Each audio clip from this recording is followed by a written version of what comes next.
آج سے 100 سال پہلے سلطنت عثمانیہ کا اختتام ہو گیا۔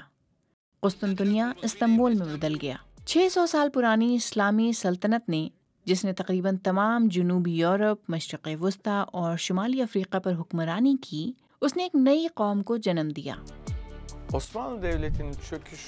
سلطنت عثمانیہ کے خاتمے نے دنیا کی سیاست پر گہرے اثرات ڈالے اور علاقائی استحکام کو متاثر کیا، جو بعد میں بلقان کی جنگوں اور مشرق وسطیٰ میں تنازعات کا سبب بنا۔ بعض لوگ سمجھتے ہیں کہ ترکی کا ماضی موجودہ رہنما طیب اردوان کے فیصلوں کو متاثر کرتا ہے، جو ایک بار پھر ترکی کو ایک عالمی طاقت بنانا چاہتے ہیں۔ عثمانیہ دور کی ان نشانیوں کا ایک مقصد ہے، اور وہ ترکی کے عظیم ماضی کے بیانیہ کی تشکیل ہے، جو حقیقت سے زیادہ شاندار ماضی کا بیانیہ ہے۔ تو ترکی کے عالمی عزائم اتنے اہم کیوں ہیں؟ اس کی وجہ ہے ترکی کا منفرد جغرافیائی مقام اور صدر اردوان کا دنیا میں پھیلا ہوا اثر و رسوخ۔ اناطولیہ، جہاں ترکی کا زیادہ تر حصہ واقع ہے، وہ اپنی اسٹریٹجک لوکیشن کی وجہ سے اہم ہے، اور وہ بر اعظموں میں زمینی پل ہے۔ یہی وہ علاقہ ہے جہاں 1299 میں سلطنت عثمانیہ کا قیام ہوا، جہاں طاقتور سلطانوں کا راج تھا اور جہاں آخری اسلامی سلطنت تھی۔ اپنے عروج میں اس کی 3 بر اعظموں کے وسیع خطے پر حکمرانی تھی، لیکن 19ویں صدی میں عثمانیہ سلطنت کا زوال شروع ہو گیا اور اسے یورپ کا مرد بیمار کہا جانے لگا۔ اسے معاشی مسائل لاحق تھے اور اس سے علاقے چھن رہے تھے۔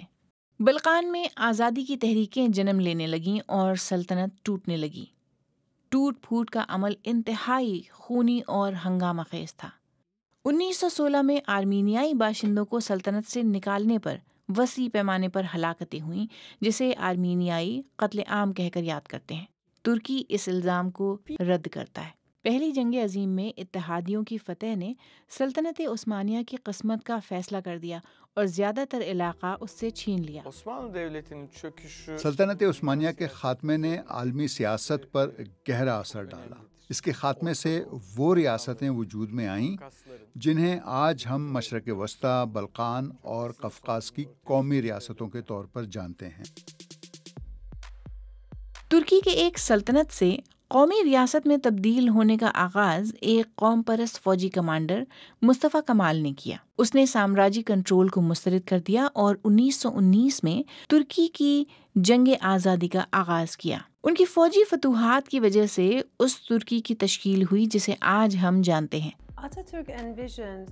کمال اتاتürk نے ایک خود مختار، جدید اور سیکولر قومی ریاست کا خواب دیکھا جو مغرب کی ٹیکنالوجی میں ترقی کا مقابلہ کر سکے گی۔ اکتوبر 1923 میں مصطفیٰ کمال نے ترکی کو جمہوریہ قرار دیا اور اس کے پہلے صدر بن گئے۔ وہ اتاتürk یعنی ترکوں کا باپ کے نام سے مشہور ہوئے اور ملک کو جدید خطوط پر استوار کرنا شروع کیا۔ اسلامی اداروں کو بند کر دیا گیا۔ عربی رسم الخط کی جگہ رومن رسم الخط نے لے لی۔ مغربی طرز کے لباس کو فروغ دیا اور عورتوں کو زیادہ حقوق دیے، جن میں ووٹ ڈالنا اور وارث کا حق شامل تھا۔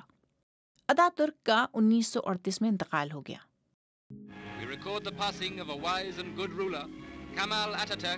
لیکن ان کی وراثت آنے والی دہائیوں تک ترکی کی سیاست پر چھائی رہی۔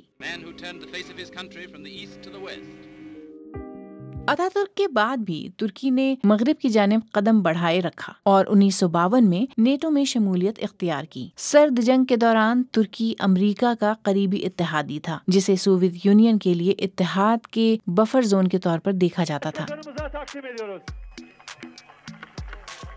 ترکی نے 2005 میں یورپی یونین میں شمولیت کے لیے مذاکرات کا آغاز کیا تھا۔ یہ رجب طیب اردوان کا بطور وزیر اعظم پہلا دور تھا۔ لیکن جب یورپی یونین میں شمولیت کا عمل آگے نہ بڑھ سکا تو ترکی نے دوسری دنیا کی طرف دیکھنا شروع کر دیا۔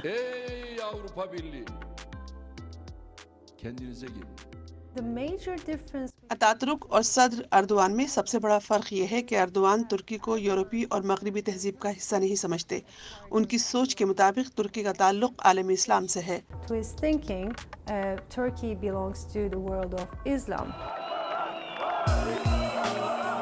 پہلے 2003 سے وزیر اعظم کی حیثیت سے اور پھر 2014 سے منتخب صدر کی حیثیت سے اردوان نے ترکی کی طاقت کو بڑھایا اور اسلامی کازز کی حمایت کی۔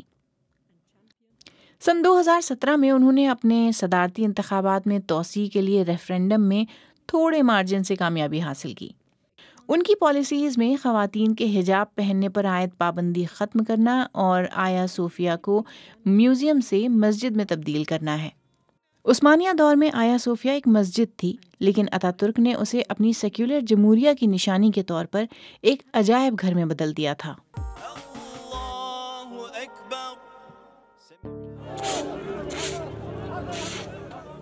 صدر اردوان پر پریس، کردوں اور LGBT کے خلاف کریک ڈاؤن کی وجہ سے تنقید ہوتی ہے کہ وہ ایک آزاد، سیکولر اور جمہوریت کے طور پر ترکی کی روایت کو ختم کر رہے ہیں اور ایک سلطان کی طرح حکمرانی کر رہے ہیں، لیکن ان کے حامیوں کے لیے وہ ایک روایتی اسلامی اقتدار اور ملک کے قابل فخر ماضی کی نمائندگی کرنے والے با اختیار رہنما ہیں۔ صدر اردوان کو ترکی کی سرحدوں سے باہر بھی مذہبی حمایت حاصل ہے۔ اردوان کے انتخابی کامیابیوں کا جشن ترکی کے شہروں میں ہی نہیں منایا جاتا، بلکہ غزہ، دمشق، بغداد اور اسلامی دنیا کے دیگر حصوں میں بھی منایا جاتا ہے۔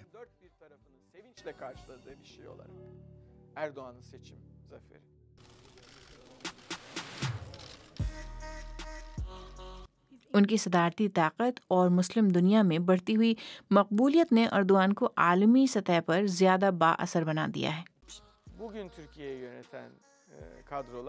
ترکی کی موجودہ قیادت سمجھتی ہے کہ وہ ماضی کی ایک سپر پاور سلطنت عثمانیہ کے واحد وارث ہیں۔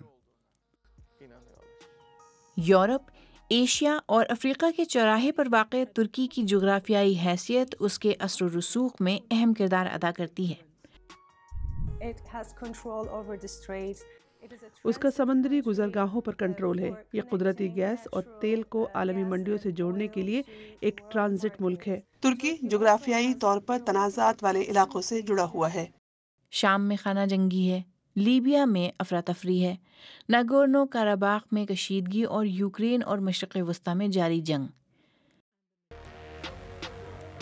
ترکی اپنی جغرافیائی پوزیشن یا محل وقوع کی وجہ سے خود بخود ایک ثالث ملک بن جاتا ہے۔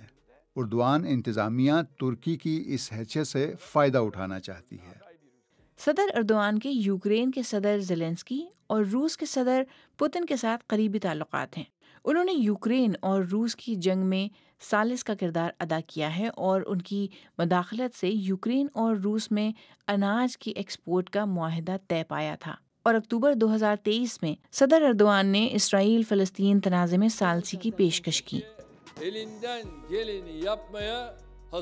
وہ طویل عرصے سے فلسطینی کاز کی حمایت کرتے رہے ہیں اور 2009 میں غزہ کے معاملے پر اسرائیلی صدر کے ساتھ گرما گرم بحث کے بعد ڈیووس سے واک آؤٹ کر گئے تھے۔ اردوان دہائیوں پرانے تنازع کے 2 ریاستی حل کی حمایت کرتے ہیں۔ ترکی نے دنیا میں اپنی فوجی موجودگی میں اضافہ کیا ہے۔ انہوں نے چین، روس اور بھارت کے ساتھ تجارتی تعلقات کو مضبوط بنایا اور ترکی کے سفارتی نیٹ ورک کو بڑھایا ہے، خاص طور پر افریقہ میں۔ قدرتی وسائل سے مالا مال افریقہ، مغرب، چین اور روس کے درمیان جغرافیائی اور سیاسی کشمکش والا خطہ ہے۔ انقرہ میں یہ خیال پایا جاتا ہے کہ افریقہ میں ترکی کی موجودگی عالمی سیاست میں ترکی کے اثر و رسوخ کو آسان اور مضبوط بنائے گی۔ ترکی کی عالمی حیثیت میں شاید اضافہ ہوا ہو، لیکن اندرونی ملک میں افراط زر کی شرح میں اضافے نے اس کی معاشی طاقت کو محدود کر دیا ہے، اور حالیہ برسوں میں ملک کے انسانی حقوق کے ریکارڈ نے مغرب کے ساتھ اس کے تعلقات کو متاثر کیا ہے۔ ترکی شاید اپنی حیثیت سے بڑھ کر اقدامات کرنے کی غلطی کر رہا ہے۔ وہ ملک میں جمہوریت میں کمی اور خارجہ پالیسی پر تنقید کو دبانے کے لیے اپنی جغرافیائی اہمیت پر بہت زیادہ انحصار کر رہا ہے۔ لیکن صورتحال اتنی بھی واضح نہیں ہے۔ یورپی یونین میں شمولیت کی ترکی کی درخواست ڈیڈ لاک کا شکار ہو چکی ہے، لیکن یورپ میں پناہ گزینوں کی آمد کو کنٹرول کرنے کے لیے یورپ کو بار بار ترکی پر انحصار کرنا پڑتا ہے۔ میرا خیال ہے کہ پہلے اردوان ترکی کو مشرق میں زیادہ دیکھ رہے تھے، لیکن آخرکار ترکی کو احساس ہو گیا ہے کہ مغرب اور مشرق کے بیچ واقع ہونا اسے دونوں سے بات کرنے کے قابل بناتا ہے، جس کے فائدے زیادہ ہیں۔ چونکہ اردوان ترکی کو اس کی دوسری صدی میں لے کر جا رہے ہیں، ان کے لیے سب سے بڑا چیلنج عثمانی سلطنت کے علاقے اور اس سے آگے اپنا اثر و رسوخ برقرار رکھنا ہوگا، جبکہ ترکی کے مغرب کے ساتھ تعلقات میں بھی توازن رکھنا ہوگا۔